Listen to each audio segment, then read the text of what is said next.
Umi Kuari sebagai salah satu selebriti duta dari Tambun, Bekasi Timur ya. Iya benar. Umi, kalau ngomongin soal bullying, kalau Umi sendiri pernah nggak sih jadi korban bullying, misalnya body shaming atau ketika penampilan Umi dibilang nggak lucu, hal-hal kayak gitu pernah dapat nggak sih? Pernah, cuma kayak karena kerjaannya di bidang komedi, jadi kadang tuh nggak ngerasain kalau itu bully atau itu ngatain atau apa gitu. Nah itu tuh yang kemarin itu aku tuh marah banget karena aku dikatain sama cowok dan menurut aku dia kurang, ngerti gak sih? Kayak kurang apa? Maksudnya itu ngerti nggak tuh? Udah aneh. Marah mau dikatain apapun sama siapapun karena kerjaan gue juga di bidang komedi. Muak lihat sih badan Lidi. Astagfirullahaladzim. Tapi gue bener banget dikatain sama laki-laki. Benci. Tapi gue benci banget dikatain sama laki-laki yang sangat amat kurang, tapi bisanya jelek-jelekin cewek. Badan Lidi kek, kayak Lidi Kurang. Ngaji kek, urusan mas bisa ngatain saya apa? Apa? Oke, Umi, kamu kan bilang bahwa yang mengomentari kamu ini kurang alias kurang. Bukankah itu juga salah satu bentuk body shaming? Iya, akhirnya jadi malam. Iya sih, karena aku tuh karena pada saat itu tuh kesel banget. Betul. Gitu. Sebenarnya banyak ya yang ngatain kurus, mau itu di TikTok, mau itu di Instagram gitu. Siapa sih yang pengen kurus ya? Cuma pada saat itu aku nggak tahu kenapa aku tuh lagi sensitif banget kali ya, mungkin pada saat manusia. itu. Lagi capek, lagi moodnya, terus habis itu pas aku lihat, aku langsung nangis pada saat itu gitu, kayak ngerasa, aduh, emang kecil banget. Soalnya aku tuh sedihnya adalah kayak orang tuh kayak nggak tahu gitu loh seberapa usaha aku buat Gemukin gemuk, badan. minum obat gemuk, madu gemuk, terus apa namanya? Pokoknya susu gemuk yang jadinya tuh kadang suka ke muka, jadi breakout. Oke, jadi kamu udah coba hal-hal itu ya? Udah. Biar karena apakah biar nggak dibilang kurus atau memang kamu pengen lebih membesarkan badan aja? Pengen ngebesarkan badan, dan semua orang, ini hampir semua orang yang ketemu aku, mau itu nggak kenal, mau itu temen aku, temen mama atau siapapun itu tuh pasti yang pertama diucap dari mulutnya itu bukan kayak apa kabar gitu, bukan kayak kok kurus banget. Kok kurus banget ya gitu. Berarti omongan orang tuh gitu. sangat mengganggu buat seorang Umi Kuari. Of course. Karena berulang-ulang kali ya aku ngedengernya ya. Jadi orang tuh kadang ketemu akunya tuh kayak ih kecil banget, nggak kalau di TV kayaknya gemuk ya, kenapa di aslinya kecil banget dikatain gitu. kegemukan, dikatain. Ya lagian netizen juga nggak kira-kira orang kalau misalnya lagi moodnya jelek, lagi PMS ya nerimanya bisa salah. Karen juga kalau lagi PMS suka begitu. Iya, kalian kalau aku lagi PMS, kalian kalau apa juga selalu salahin dong. Lu PMS maksudnya pas makan siang. Wah, lu mikirnya kayak gitu. Jadi dia kalau makan nggak boleh diganggu mas. Ini kita mau kasih lihat juga ada sindiran dari Umi Kuari untuk netizen di luar sana.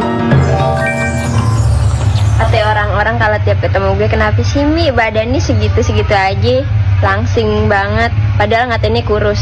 Pengen banget gue nyanyiin, oh manusia berisik, punya hati tapi nggak punya.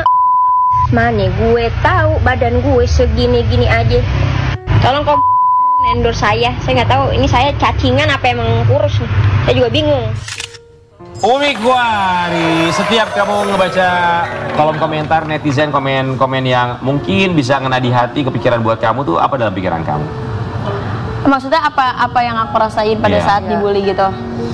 Sebenarnya nggak kepikiran, karena kan itu balik lagi aku di bidang komedi, jadi aku tuh nggak ngerasain itu bully mana, ngatain mana gitu, biasa aja. Cuma pada saat itu emang aku ngerasa itu Lagi capek, pas cowok itu ngatain aku, soalnya aku tuh nggak terlalu gimana ya, aku nggak suka dikatain sama cowok juga gitu, karena menurut aku kayak ya nggak pantas lah. iya, comel banget itu cowok, itu cowok apa cowok? Jadi sebenarnya kalau moodnya bagus, kalau sebagai seorang komedian menganggapnya itu hal-hal lucu aja, biasa komentar netizen. aja.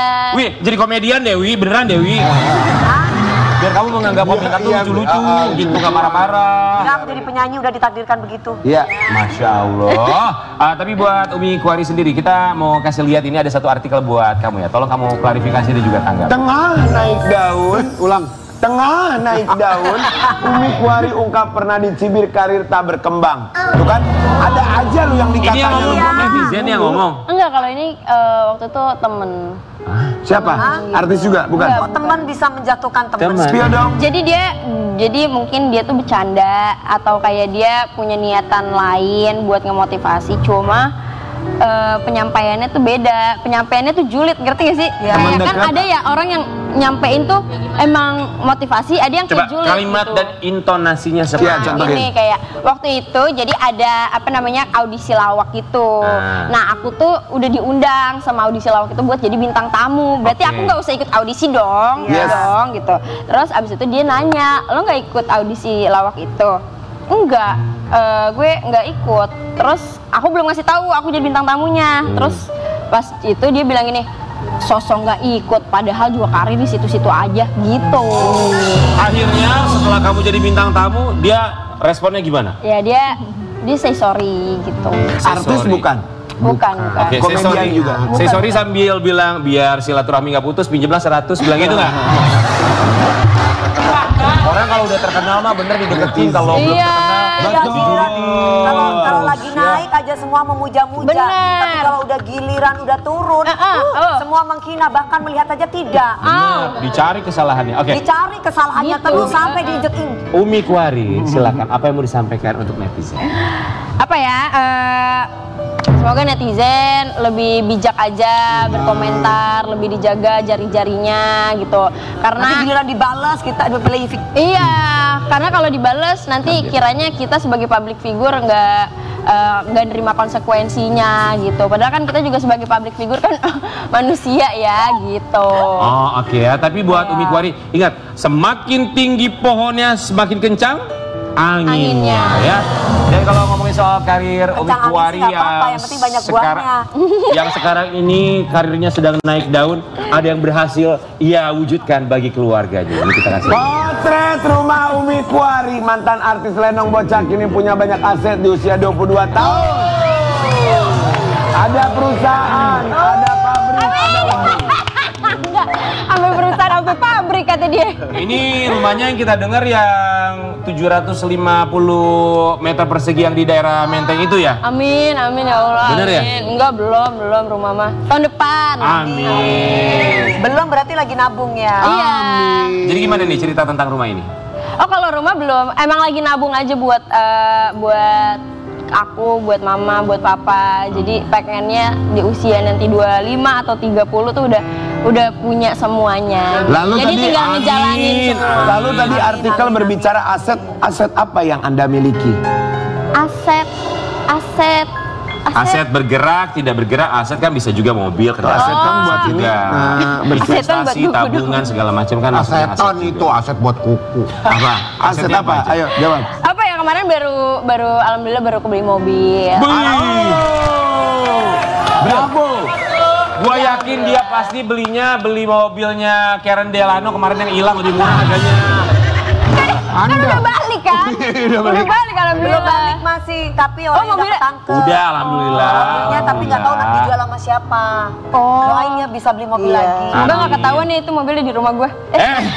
Jangan dong.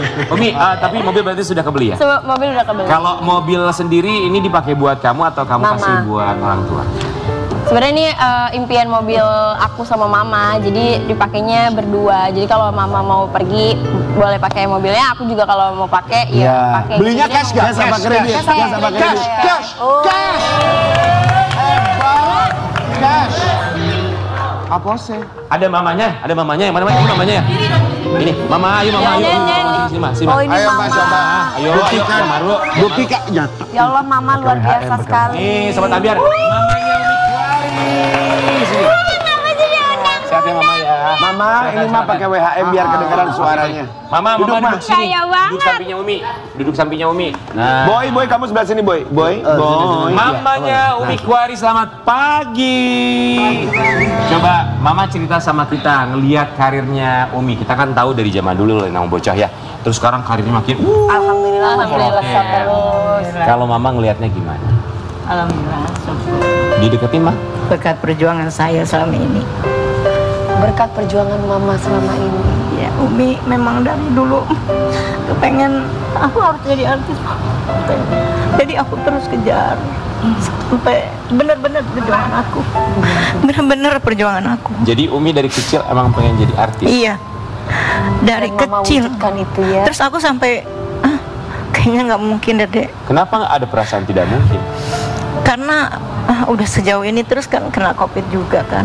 Jadi aku pikir udah stuck di situ. Terus aku bilang nggak ada yang nggak mungkin mah, coba kita bikin TikTok yuk katanya. Jadi aku berdua. Oh, dia cerita sama mama bikin TikTok yuk. Di dia yang COVID itu kan kita banyak nganggur di rumah tuh kan.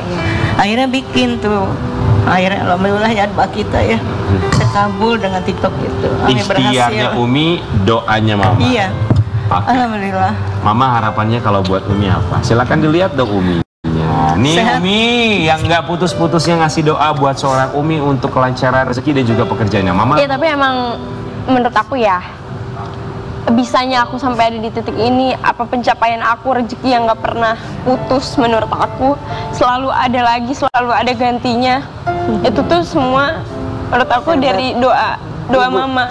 Jadi setiap aku nyenengin mama, setiap aku ngebeliin sesuatu buat mama, even itu sepatu aja yang kayak misalkan dia, aduh bagus banget ya, itu langsung aku kayak udah beli gitu.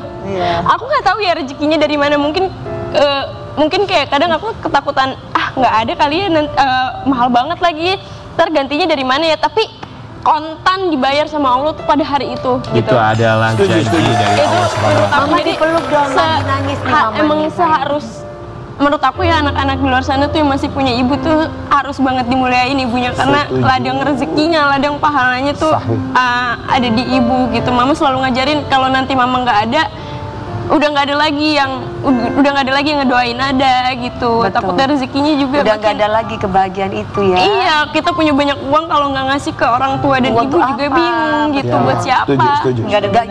Nggak akan jadi miskin seorang anak bisa membahagiakan orang tua. Bener banget.